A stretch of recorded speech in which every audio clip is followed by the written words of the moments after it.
the level of hypoxic insult that the diver is experiencing, because with the blow done, we are blowing air specifically in the air, in the area, the nose area of the person. We are trying to reactivate the so-called aspiratory pulmonary reflex, which is an involuntary reflex, inspiratory reflex.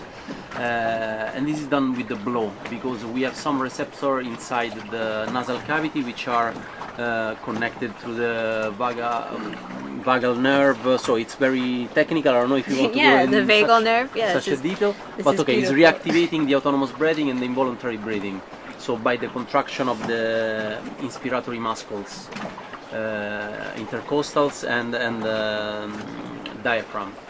With the tap and talk, we are trying to assess the consciousness level of the victim. So we are trying to understand if the victim is responding to external stimulus, which are of two types: verbal or physical stimulus.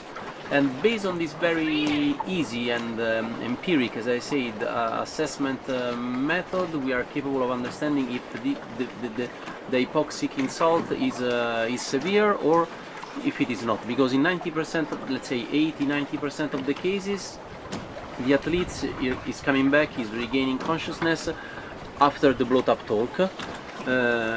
Most of the, some of the cases are requiring, after the blow-up talk, the rescue breaths, because if the blow-up talk is not working, so we go immediately in the water for two rescue breaths.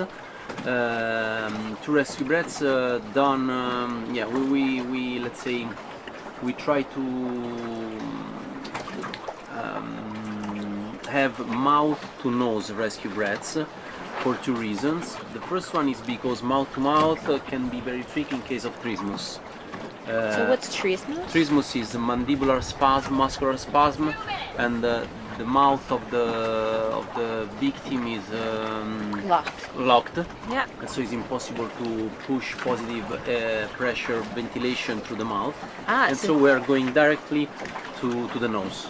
That's so interesting. A lot of the agencies, at least in the United States, will teach holding the nose and then trying to go past the laryngospasm by giving mouth to mouth. But it's interesting to see at a competitive level that you guys have a little bit more of an understanding that you'll see locked jaw, and to do that, what you'll do is then blow through the nose to get the air to move into the lungs. Yeah, to pass the trismus and arrive directly to the larynx, the vocal folds, and so trying to reopen the possible spasm triggered by hypoxic insult or liquid into the upper airways. So it can be twofold. Let's say the reasons can be twofold.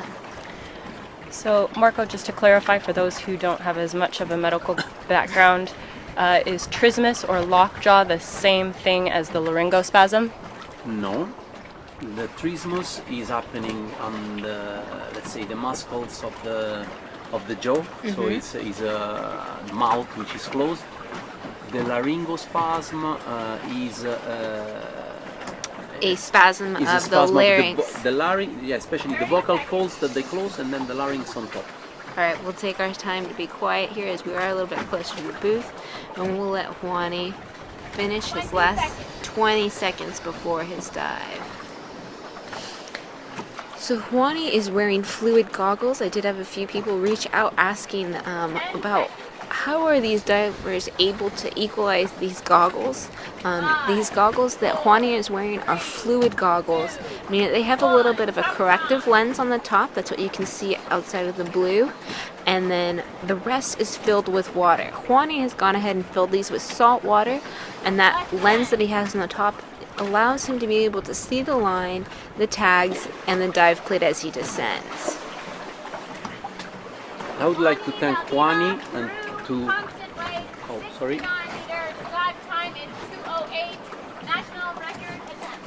Juani is a neurosurgery.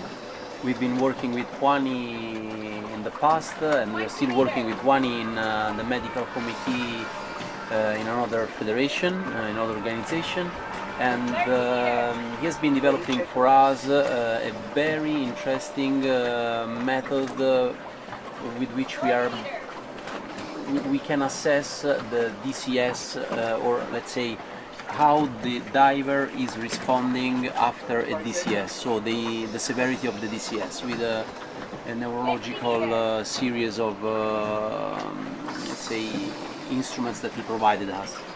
Yeah, actually, Marco, it's really interesting to note. We chatted about this just yesterday. It is a 5-minute neuro exam, and if you want to learn a little bit about it, there's actually an article on Deeper Blue. So if you look up 5-minute neuro exam with Wani, you should be able to find that. So, for those viewers who may have just been starting to watch freediving in this competition, DCS, Rachel, Marco, can you tell us a little bit more about what DCS stands for and what it is? So it's decompression syndrome or decompression illness, and this can occur when a diver is going down to extreme depths. So when bubbles are expanding, usually a diver that is performing to depth is not going to be doing multiple deep dives during a day, or they can predispose themselves to nitrogen bubbles expanding in the body. This is more commonly found in scuba diving, but some divers can notice this in freediving since they're performing to extreme depths. Alright, so we're in the last few meters of Juani's dive. He's coming up to the surface. Doing his recovery breaths. Lips are a little purple, but that looks strong. Nice safety surface protocol. Showing the tag. Now we just wait for this extra few minutes. Just catching his breath. He's super stoked on that national record. There it is! White card. Great job, Juani. We have a new national record. Given judges' approval and official results for Peru by Juani Valdivia. And if freedivers want to have more information and talk to licensed medical providers that have experience with freediving related issues, they can go to the ADA Medical Committee website, and they will be able to reach out to providers that can help them with their particular ailment. Another